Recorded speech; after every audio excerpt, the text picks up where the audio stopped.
শুরু হয়েছিল একেবারে ছোটবেলায়। রাতের ঘরে যখন আলো নিভে যেত, বিছানার নিচে দুটো চোখ জ্বলে উঠত, তীক্ষ্ণ, ক্ষুধার্ত, অপেক্ষমান। সবাই বলতো, ভয় পেলে ভয় তোমাকে অনুসরণ করে।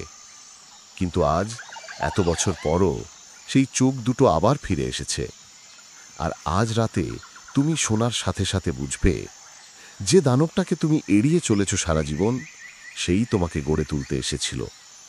পর্ব ১। অধ্যায় ১। শৈশবের দানব। ছায়ার সাথে প্রথম পরিচয়। রাত সবসময় এমনভাবে নেমে আসে না। কিছু রাত নেমে আসে নিঃশব্দে, খুব ধীরে, যেন কারো ক্ষুধার্ত হাত ঘরের চারপাশে ছড়িয়ে দিচ্ছে অন্ধকারের পরতগুলো। সে তখন বয়সে মাত্র ৭। চোখ বড় বড় করে তাকিয়ে থাকত সিলিংয়ের দিকে, কিন্তু তার মন ছিল অন্য কোথাও, বিছানার নিচে, অন্ধকারের গর্তটায়, সেই গভীর ঠান্ডা গর্তের দিকে, যেখান থেকে একদিন প্রথমবার দুটো চোখ জ্বলে উঠেছিল। ঘরটা ছিল সরু, দেওয়ালগুলো একটু স্যাঁতস্যাঁতে, পুরনো জানালা দিয়ে মাঝে মাঝে বাতাস ঢুকে কেঁপে উঠত পর্দা। সে ভাবত শব্দগুলো বাতাসেরই, কিন্তু সত্যটা বাতাসের চেয়েও পুরনো ছিল। সেই রাতে যখন সব আলো নিভে গেল, তখনই প্রথম সে অনুভব করল ঘরের কোথাও কেউ আছে। কারো নিঃশ্বাস, কারো অপেক্ষা, কারো ক্ষুধা। তার ছোট হাতটা টর্চ লাইট ধরেছিল, কাঁপা আঙুলে সুইচ চাপতেই আলোটা লাফিয়ে উঠল। কিন্তু কাঁপা কাঁপা আলো বিছানার নিচে পৌঁছতে চাইছিল না। অথচ ছেলেটা জানত সেখানে কিছু আছে, কিছু একটা নড়ে ওঠার শব্দ, একটু যেন মাটি ঘষার মতো, একটু যেন কারো নখ টেনে নিয়ে যাওয়ার মতো। সে সাহস জোগাড় করে নিচে তাকিয়েছিল, আর চোখ দুটো তখনই দেখা দিয়েছিল, দুটি জ্বলন্ত বিন্দু। জানলার বাইরে নয়, দেওয়ালের কোণে নয়, ঠিক তার বিছানার নিচে। ছেলেটার হৃৎপিণ্ড দ্রুত নেমে গিয়ে আবার বুকে আছড়ে উঠছিল। সে এত জোরে চিৎকার করেছিল যে নিজের কণ্ঠও চিনতে পারেনি। মার বাবা দৌড়ে এসে টর্চ নিয়ে নিচে তাকালেন, কিছুই ছিল না। অথবা তারা বলল, কিছুই নেই। কিন্তু সে দেখেছিল, সেই রাতই নয়, পরের রাতেও, আরও ২০ রাতেও। চোখগুলো ফিরে আসতো একই জায়গায়, একই ক্ষুধা নিয়ে।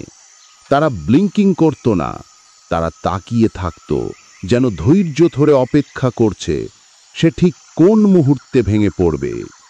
কিন্তু বড়দের কাছে ভয় মানে কল্পনা। মা বলতেন, অন্ধকারে সবাই কিছু না কিছু দেখে, বড় হলে ঠিক হয়ে যাবে। বাবা বলতেন, টিভি কম দেখো, মাথায় ঢুকছে। সে বলতো, চোখগুলো আবার এসেছে। তারা হাসত, বলতো, বিড়াল হবে।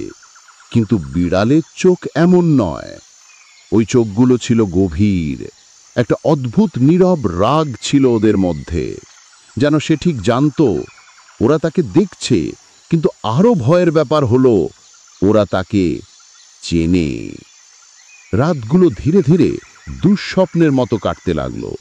সে ঘুমোতে ভয় পেত, পা বিছানা থেকে নামাতে ভয় পেত, এমনকি চোখ বন্ধ করতেও ভয় পেত, কারণ চোখ বন্ধ করলেই মনে হতো ওরা ওপরে উঠে আসছে। একদিন সে সিদ্ধান্ত নিল, আজ ভয় পাবে না।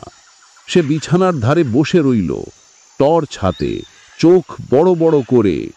অন্ধকার ঘন হতে লাগল। ঘরের সব শব্দ থেমে গেল, সময় যেন দাঁড়িয়ে গেল। তারপর একটা ধীর, ক্ষুদ্র নড়াচড়ার শব্দ বিছানার নিচে।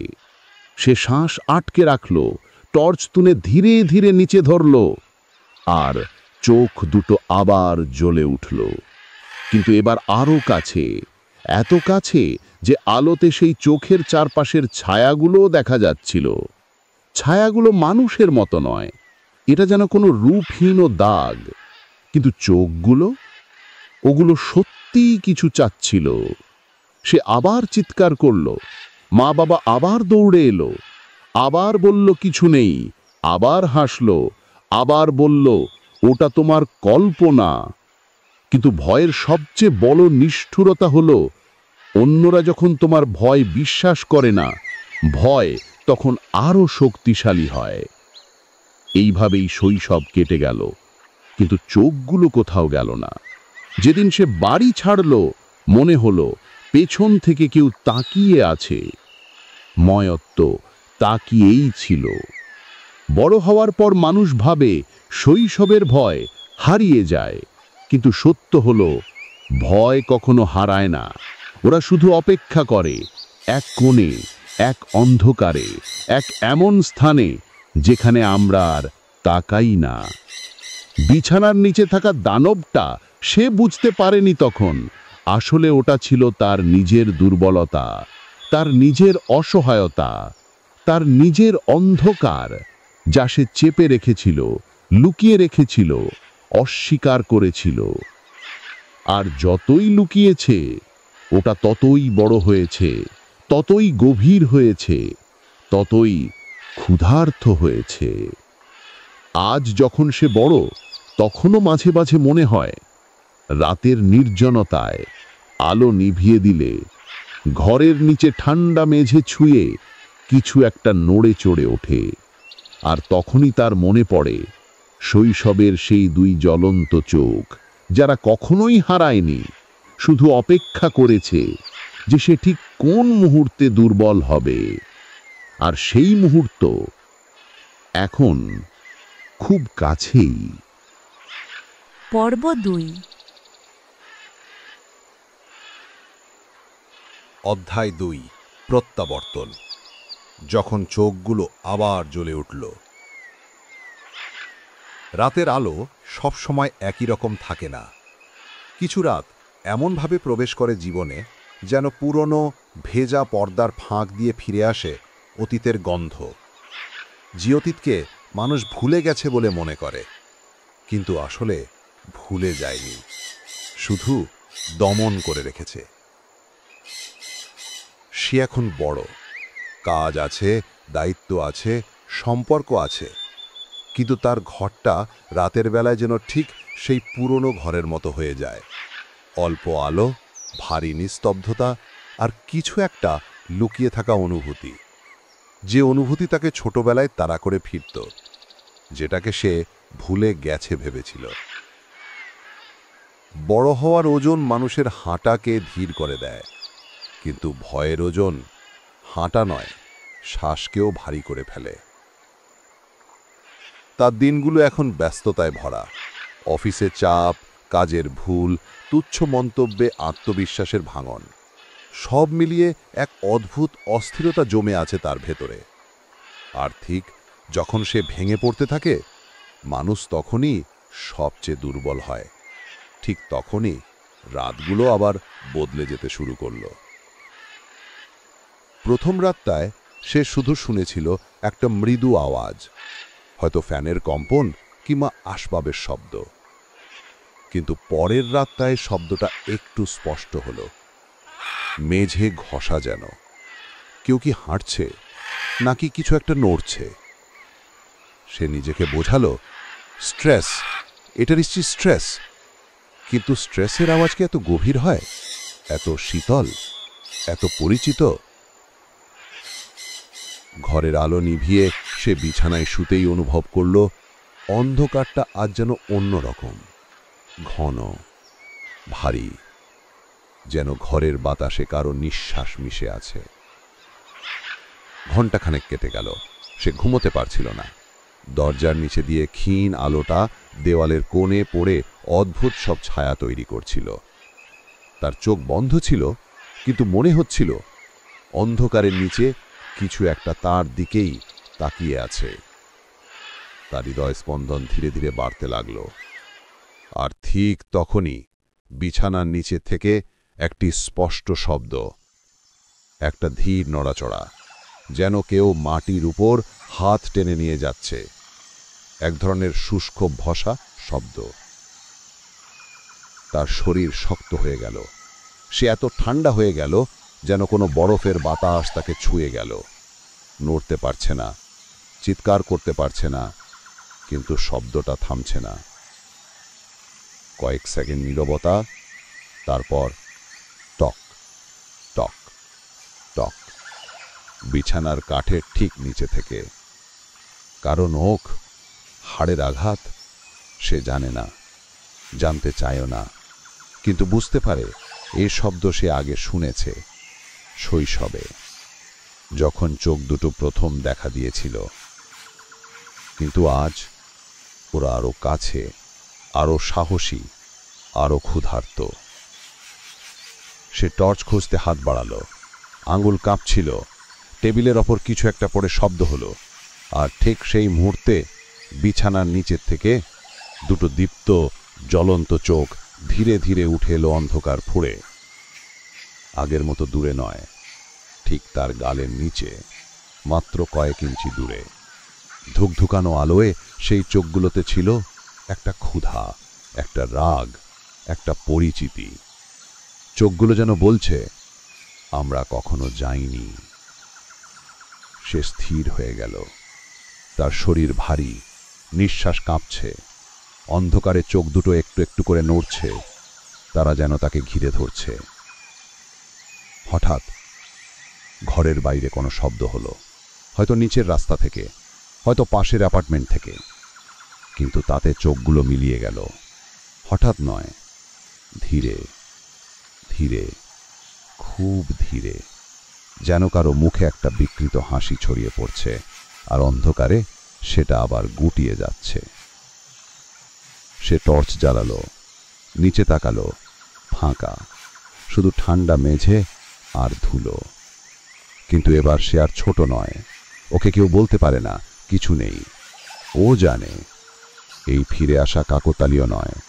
আবার চোখগুলো এসেছে কারণ তার ভিতরের অন্ধকার বেড়ে উঠেছে। দুঃখ, ব্যর্থতা, চাপ, সব কিছু মিশে তৈরি করেছে সেই পুরনো ফাটল, যেখান দিয়ে দানবরা ঢুকে পড়ে। আর এবার সে পালাবে না, আজ রাতে নয়। সে বিছানার ধারে বসে রইল, আলোর নিচে নিঃশ্বাস ঝরে, গভীর অন্ধকারের দিকে তাকিয়ে। তার চোখে ভয় ছিল, কিন্তু তার কাঁধে দৃঢ়তা। আজ সে অপেক্ষা করছে, ওরা আবার নড়বে কিনা, চোখগুলো আবার উঠবে কিনা। রাত আরো ঘন হয়ে এলো, আলো আরো ম্লান হলো, হাওয়াটা আরো ঠান্ডা হলো। বিছানার নিচে আবার অন্ধকার জমে উঠছে। সে জানে আজই সেই রাত, যে রাতে কিছু একটা বদলে যাবে, যে রাতে ভয় আর দৌড়বে না, সে ভয়ের সামনে দাঁড়াবে। তার হৃদয় স্পন্দন ধীরে ধীরে স্থির হলো, কিন্তু ঠিক তখনই মেঝের নিচে আবার একটা নড়াচড়া, একটা ফিসফিস। তুমি ফিরেছ। সে উঠে দাঁড়ালো না, চিৎকারও করল না, শুধু ধীরে বলল, হ্যাঁ, আজ রাতেই দেখি তুমি আসলে কি চাও। আর অন্ধকার যেন হাসল, নিঃশব্দে, দম আটকানো ঠান্ডা হাসি। পর্ব ৩। অধ্যায় ৩। মুখোমুখি, দানবের আসল উদ্দেশ্য। রাতটা ছিল অস্বাভাবিকভাবে নীরব, যেন পুরো বাড়িটাই দম ধরে আছে, অপেক্ষা করছে সেই সিদ্ধান্ত নেবে কিনা। বিছানার কিনারায় বসে সে অনেকক্ষণ স্থির রইল। পায়ের নিচে মেঝের ঠান্ডা তাকে শিউরে দিলেও সে নড়ল না। আজ আর পালাবে না, আজ আর চোখ বন্ধ করবে না, আজ সে তাকাবে। ঘরটা ভরাট ছিল একটি গা চাপা অন্ধকারে। তবু সেই অন্ধকারের নিচে, বিছানার নিচে, কিছু একটা নড়াচড়ায় খুব ধীরে, খুব সূক্ষ্মভাবে কম্পিত হচ্ছিল। তার বুক ধপধপ করছিল, কিন্তু সেই শব্দের মধ্যেও সে টের পেল, ওরা, ওই সেই চোখ দুটো এখনো জেগে আছে। একটি ঠান্ডা বাতাস তার পায়ের আঙুল ছুঁয়ে গেল।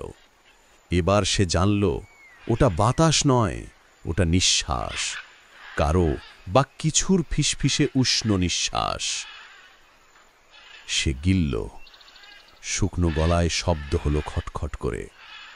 অন্ধকার যেন তার থেকে ঝুঁকে এলো, আর তখনই বিছানার নিচে থাকা সেই দুই চোখ হঠাৎ খুলে উঠল। দুই বিন্দু আগুন, কিন্তু আগুনের মতো নয়। এ আগুনের আলো ছিল জীবন্ত, যেন কারোর ভিতরের পুরনো ক্ষত, ক্ষুধা আর রাগের মিলিত জ্বালা।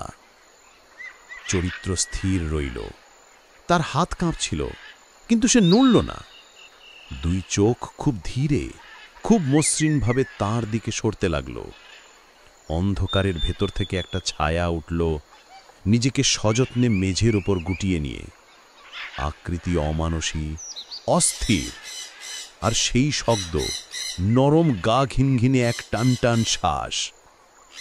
তার মাথার ভেতর একটা কণ্ঠ বলল, দৌড়াও, দৌড়াও, এখনো সময় আছে। কিন্তু সে জানত, আজ দৌড়ালে সারা জীবন দৌড়াতে হবে। আজ মুখ ঘোরালে আর কখনো মুখোমুখি হওয়া যাবে না। সে ধীরে সামনে ছুটল, বিছানার নিচের সেই অন্ধকারের দিকে তাকালো। দুই চোখ এবার একদম কাছে, মুখের দূরত্বে। আর ঠিক তখনই একটি অবাস্তব, অমানসিক, তবু পরিচিত অনুভূতি তার শরীর ছুঁয়ে গেল। অন্ধকারটা শুধু তাকিয়ে আছে না, তার ভিতরটায় তাকাচ্ছে। তার শ্বাস, তার ভয়, তার দুঃস্বপ্ন সব দেখে ফেলছে। হঠাৎ চোখ দুটো বদলে গেল। লাল আগুনের মতো ছিল, কিন্তু এখন আগুনটা মানুষের চোখের মতো অদ্ভুত গভীর হয়ে উঠল। কোনো দানবের চোখ নয়, কারোর চোখ, যে তার ভিতরের সব কিছু জানে। একটি অনুভূতি তাকে ভেদ করে গেল। এটা তাকে খেতে আসেনি, এটা তাকে ভাঙতে আসেনি। এটা এসেছে শুধু দেখাতে সে আসলে কি থেকে পালিয়ে এসেছে সবসময়। তার কর্ণকুহরে একটা অদ্ভুত দম বন্ধ করা ফিসফিস ঢুকে গেল। কণ্ঠ নয়, একটি অনুভূতি, একটি ছবি, একটি সত্য। হঠাৎ সে দেখল শৈশবের সেই রাত, যেদিন সে বিছানার নিচ থেকে পালিয়েছিল, যেদিন সে বাবার বকুনি এড়াতে ঘরে ঢুকে দরজা বন্ধ করেছিল, যেদিন পরীক্ষায় ফেল করার ভয়ে লুকিয়ে কেঁদেছিল। সব কিছুর নিচে একটা ভয় ছিল, ব্যর্থতার ভয়, অসম্পূর্ণতার ভয়, নিজেকে যথেষ্ট না মনে হওয়ার ভয়। দানবটা সেই ভয়গুলোকে তুলে আনল, পিছন থেকে টেনে বের করে তার সামনে দাঁড় করালো। চোখ দুটো শীতলভাবে জ্বলে উঠল, যারও বলছে, যে ভয়ের মুখোমুখি হও না, সেই তোমার জীবন নিয়ন্ত্রণ করে। তার শ্বাস ভারী হয়ে গেল, কাঁপতে লাগল, কিন্তু কাঁপনটা এবার ভয়ে নয়, বুঝে ফেলার দমনে। সে ধীরে বলল, তুমি আমার শত্রু নও, তাই না? অন্ধকারটা নড়ল। একটি অদ্ভুত কুণ্ডলি পাকানো আলো অন্ধকার তার চারপাশে ছড়িয়ে পড়ল। আর সেই ফাঁকে সে দেখল, দানবটা কোনো বাস্তব প্রাণী নয়। এটা ছিল তার ছায়া, তার অস্বীকার করা দিক, তার দমিয়ে রাখা শক্তি, যে তাকে এতদিন টেনে ধরেছে কারণ সে পালিয়েছে, মুখোমুখি হয়নি। দানবটা খুব ধীরে মাথা নড়ল, যেন সম্মান জানালো, যেন বলল, আমি তোমাকে থামাতে আসিনি, আমি তোমাকে গড়তে এসেছি। তার বুক কেঁপে উঠল, চোখে জল এসে গেল, যেন ভিতরের কোনো অন্ধকার জায়গায় আলো জ্বলে উঠল প্রথমবারের মতো। সে সামনে হাত বাড়ালো, অন্ধকারটা স্থির রইল। তারপরে একটি নরম উষ্ণ অনুভূতি তার আঙুল ছুঁয়ে গেল, অপরিচিত তবু গভীরভাবে পরিচিত। সে অনুভব করল, এটাই তার পুনর্জন্মের রাত। অন্ধকার তাকে আর ভয় দেখায় না, অন্ধকারই তাকে শক্তি দিচ্ছে। চোখ দুটো ধীরে নিভে এলো, ছায়া নিচে সরে গেল, কিন্তু এবার মনে হলো ওটা চলে গেল না, ওটা তার ভিতরে চিরদিনের জন্য জায়গা নিল। তার ভয় এটা আর দানব নয়, ওটা তার শক্তি। এভাবেই আলো আর অন্ধকার মিলেমিশে নতুন একটি হৃৎস্পন্দন তৈরি করল, ধীর, ভারী, তবু একদম বেঁচে থাকার মতো সত্য। অধ্যায়টি শেষ হয় একটি নীরবতায়, যে নীরবতা আর ভয়ের নয়, নিজেকে চেনার নীরবতা।